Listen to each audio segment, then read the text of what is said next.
ఇక్కడ చాలామంది గ్రామీణ ప్రాంతాల్లో ఈ గుర్రాలు పెంచే అలవాటు కూడా ఉందన్నమాట. మనకు చాలా చోట్ల మనకి వెళ్తా ఉంటే గ్రామీణ ప్రాంతాల్లో ఈ గుర్రాల ఆహ్, పెంపకాలు కనిపించినాయన్నమాట. అక్కడ చూసారా పెద్ద షెడ్ అనమాట అది.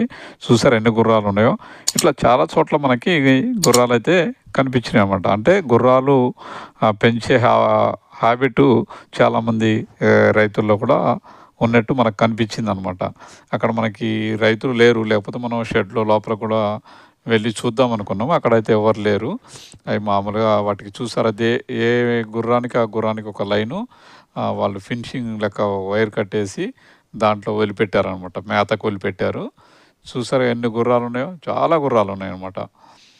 ఇక్కడ చాలా చోట్ల మనకి ప్రతి రూట్‌లో కూడా మనం వెళ్తా ఉంటే ఇట్లా గుర్రాలు మనకి కనిపిస్తూ ఉంటాయి. మామూలు చిన్న చిన్నవి కూడా కాదు. పెద్ద పెద్ద గుర్రాలు కనిపిస్తాయి.